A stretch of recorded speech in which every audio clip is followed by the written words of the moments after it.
আপনি ভালো মা সংগ্রহ করলেন, অথবা হয়তো আপনি করতে পারেননি, আগে আপনার এই চেতনা ছিল না, এই পরিবেশ ছিল না, এই সুযোগ হয় নাই, এখন আপনি কি করবেন? দ্বিতীয় পদক্ষেপ, আপনার এখন দুটি বিষয় লক্ষ্য করতে হবে। প্রথম বিষয় হলো আদর্শ সন্তানের জন্য এই আদর্শ মা যেন তৈরি হয়ে যায়, এই জন্য আল্লাহ সুবহানাহু ওয়া তাআলার কাছেই আবার আপনাকে সাহায্য নিতে হবে। আল্লাহ রাব্বুল আলামিন সূরা ফুরকান ৭৪ নম্বর আয়াতে আমাদেরকে একটি দোয়া শিক্ষা দিলেন।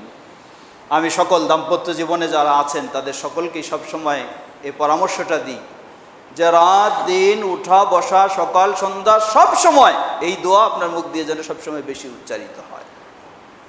আল্লাহ বলছেন, রব্বানা হাবলানা মিন আজওয়াজিনা ওয়া যুররিয়াতিনা কুররাতা আয়ুনিন ওয়াজআলনা লিল মুত্তাকিনা ইমামা। রব্বানা হাবলানা মিন আজওয়াজিনা, হে আমাদের রব, আমার স্ত্রী, আমার সন্তান, তাদেরকে এমন করে দিন যাদেরকে দেখলে আমার চোখ ঠান্ডা হয়ে যায়, এমন করে দিন। এর মানে সে কখনো অবাধ্য হতে পারে না, সে কখনো ভিন্ন চিন্তায় যেতে পারে না, সে কখনো খারাপ হতে পারে না। ওয়াজআলনা লিল মুত্তাকিনা ইমামা, আর আমাদেরকে করে দিন মুত্তাকিনদের মধ্যে নয়, মুত্তাকিনদের নেতৃত্ব দিবে যারা, তাদের মধ্যে আমাদেরকে করে দিন। সুবহানাল্লাহ। তো এই দোয়া অনেক সময় স্বামী স্ত্রীর মাঝেও কিছুটা দূরত্ব সৃষ্টি হয়ে যায়। আমাদের পরামর্শ সব সময়, স্ত্রী হিসাবেও আপনি এটা পড়ুন বেশি, স্বামী হিসাবেও আপনি এটা পড়ুন বেশি, তাহলে উভয়ের স্বামী স্ত্রীর সম্পর্কও সুন্দর হবে এবং সন্তানেরাও সেই ধরনের সুন্দর হবে। এই দোয়া আল্লাহ সুবহানাহু ওয়া তাআলার কাছে বেশি বেশি। দ্বিতীয়, এখানেও শুধু দোয়াই যথেষ্ট নয়, দোয়ার সাথে দাওয়া এটাও প্রয়োজন। অনেক সময় দেখা যায় যে প্রবাসী যারা, তারা আমাদের কাছে ফোন করেন। কি ফোন করেন? তারা বলেন যে সে খুব বিপদে আছে। কি বিপদে?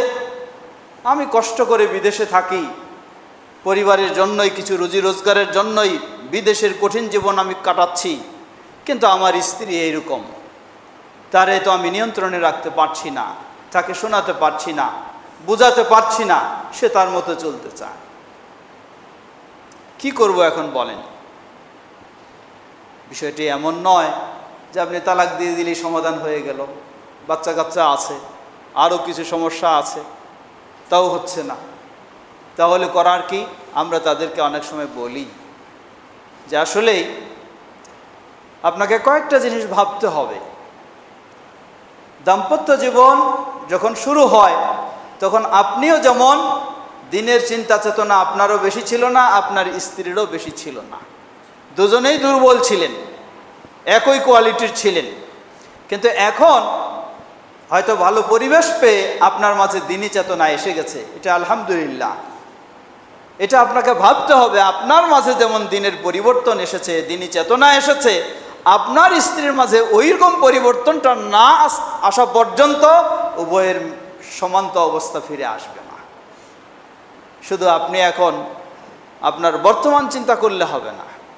এই জন্য আমরা তাদেরকে অনেক সময় পরামর্শও দিই যে আপনি যতক্ষণ দেশে না আসবেন, যতই ব্যবস্থা নেন, এটার কোনো কাজ আসবে না। দোয়া করলেও কাজ হবে না, বাইরে থেকে বহু রকমের নির্দেশনা দিলেও কোনো কাজ হবে না। আসতে হবে দেশে, দেশে এসে থাকতে হবে সাথে, এবং আপনি যেভাবে পরিবর্তন হওয়ার সুযোগ পেয়েছেন, দিনী চেতনা ফিরে এসেছে, তাকেও সেই ধরনের গাইড দিয়ে, প্রশিক্ষণ দিয়ে তার মাঝেও দিনী চেতনা নিয়ে আসার ব্যবস্থা নিতে হবে। তখন দেখবেন যে আবার দুজনেই সমান হয়ে যাবে, একই চিন্তার হয়ে যাবে। তো যে বিষয়ে বলছিলাম, দাম্পত্য জীবন হয়ে গেছে কোনোভাবেই, কাদ্দার আল্লাহু মা শাআ ফাআল, আল্লাহ যা ইচ্ছা করেছেন ঘটে গেছে। এখন তো আর এটা বাদ দিতেও পারছেন না, এখন এটাকে সুন্দর করার ব্যবস্থা নিতে হবে আপনাকে। সেই সুন্দর করার ব্যবস্থা প্রথম হলো আল্লাহ সুবহানাহু ওয়া তাআলার কাছে বেশি বেশি দোয়া করা। দ্বিতীয় হলো আপনি যেভাবে বুঝতেছেন, ভালো বিষয়টা বুঝেছেন, সেইভাবে তাকে বোঝানোর চেষ্টা করা। নবী সাল্লাল্লাহু আলাইহি ওয়াসাল্লাম খুব সহজভাবে বলেছেন, মেয়েদের অবস্থা হলো তাদেরকে সৃষ্টি করা হয়েছে বাঁকা বাজর থেকে, যদি বেশি টাইট দেওয়া হয় ভেঙে যাবে, আবার যদি এইভাবে ছেড়ে দেওয়া হয় আজীবন বাঁকাই থাকবে। এর মানে মধ্যম পন্থা অবলম্বন করতে হবে। এর মানেই হলো মধ্যম পন্থা অবলম্বন করতে হবে।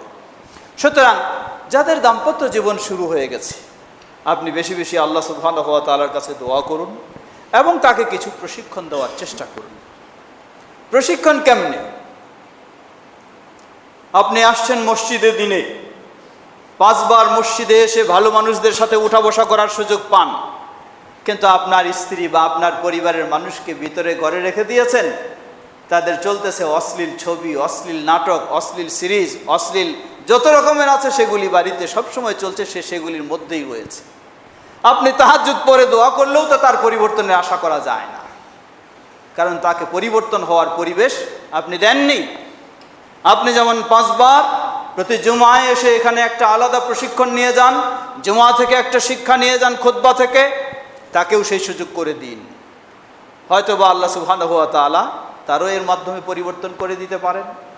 প্রতিদিন 5 বার আপনি মসজিদে আসার চেষ্টা করছেন, একটি সুন্দর পরিবেশে সকলের সাথে সালাত আদায় করার চেষ্টা করছেন। এটি তার পক্ষে সম্ভব নয়, তাকে ইসলাম নির্দেশও দেয়নি 5 বার মসজিদে আসার, কিন্তু তার বাড়ির পরিবেশটা ঠিক আছে কি না সেটাকে লক্ষ্য করতে হবে। আগের মতো এখনো যদি সেই সিরিজ দর্শনেই চলতে থাকে, তাহলে আপনি একদিকে দোয়া করবেন, সে আরেক দিকে দোয়া করবে। সে দোয়া করবে আমার এটাই যেন যেমন ছিলাম তেমনই থাকে, এটার যেন কোনো পরিবর্তন না আসে। তাহলে সেটাকে আপনাকে পরিবর্তন করতে হবে, সেই পরিবেশটা সুন্দর করতে হবে।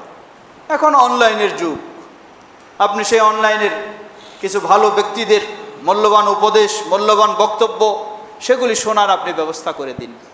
আপনি একটা রুটিন করে দিন, দৈনিক অবসর যেহেতু আছে, কমপক্ষে 1 ঘন্টা ভালো বিজ্ঞ আলেমদের কোরআন সুন্নাহর আলোকে বক্তব্য সে বাড়িতে বসে শুনবে। একটা রুটিন করে দিন। 1 মাস পর আপনি রেজাল্ট নেবেন, আল্লাহর কাছে দোয়া করুন এবং এই রুটিন করে দিন, দেখবেন যে অনেক পরিবর্তন হয়ে গেছে, অনেক পরিবর্তন হয়ে গেছে। তাহলে আপনাকে বাস্তব পদক্ষেপ নিতে হবে। শুধু মনে মনে আশা করবেন আমি দিনদার হয়ে গেছি, আমার স্ত্রীও দিনদার হয়ে যাক, না, তা তো হবে না। কারণ ইবলিস তো পিছে আছেই, আদুউম মুবিন, প্রকাশ্য শত্রু পিছে আছেই। আপনি যত ভালো হতে চাইবেন সে তত খারাপ করতে চাইবে। উভয়ের মাঝে যেন এগুলিকে কেন্দ্র করে আরো বড় দূরত্ব সৃষ্টি হয়ে যায়। ইবলিস এটা নিয়ে সবসময় আগুন জ্বালাচ্ছে, সেটা সে চেষ্টা আরো দ্রুত গতিতে, আরো শক্তিশালী হয়ে চেষ্টা করবে। অতএব আপনাকে যা ঘটে গেছে এটাকে এখন সুন্দর করে নেওয়ার জন্য সেই প্রশিক্ষণের বা শিক্ষা দেওয়ার, দোয়া এবং দাওয়া দুটি ব্যবস্থা নিতে হবে। আল্লাহ সুবহানাহু ওয়া তাআলা সেই পদক্ষেপের মাধ্যমে আমাদের সকলকে সুন্দর হওয়ার তৌফিক দান করুন। লক্ষ্য করুন আল্লাহ রাসূল সাল্লাল্লাহু আলাইহি ওয়াসাল্লাম কিভাবে বললেন।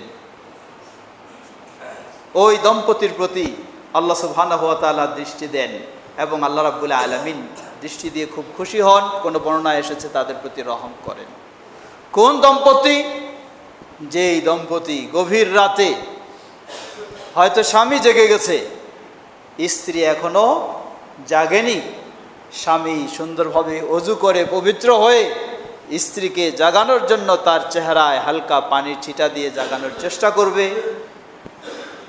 আল্লাহ সুবহানাহু ওয়া তাআলা তাদের প্রতি রহম করেন এবং এই দৃশ্য দেখে আল্লাহ সুবহানাহু ওয়া তাআলা খুবই খুশি হন। অথবা উল্টা, স্ত্রী জেগে গেছে, স্বামী এখনো জাগেনি, স্বামীকে স্ত্রী পবিত্র হয়ে স্বামীকে জাগানোর চেষ্টা করবে, তাও না হলে তার চেহারায় হালকা পানি দিয়ে তাকে জাগানোর চেষ্টা করবে। আল্লাহ সুবহানাহু ওয়া তাআলা সেই দৃশ্য দেখে খুব খুশি হন। এমনই যদি একটি পরিবেশ, একটি পরিবার তৈরি হয়ে যায়, দুনিয়ার অভাব অনটন থাকবেই। অভাব অনটন দুনিয়ার কোনোদিন পূরণ হবে না, একটার পর একটা চাহিদা থাকবেই, কিন্তু তারপরেও যেন মনে হবে এই পরিবারটি কতই না সুখী, কতই না শান্তিতে রয়েছে, সেটি বলার অপেক্ষা রাখে না। আল্লাহ আমাদের সকলের দাম্পত্য জীবন সেই ধরনের সুখী, শান্তিময় করে দিন, যেন আমরা দুনিয়া ও আখিরাতে শান্তির পথেই চলতে পারি, সে তৌফিক দান করুন। ও আখির দাওয়ানা আলহামদুলিল্লাহ রাব্বিল আলামিন। সাল্লাল্লাহু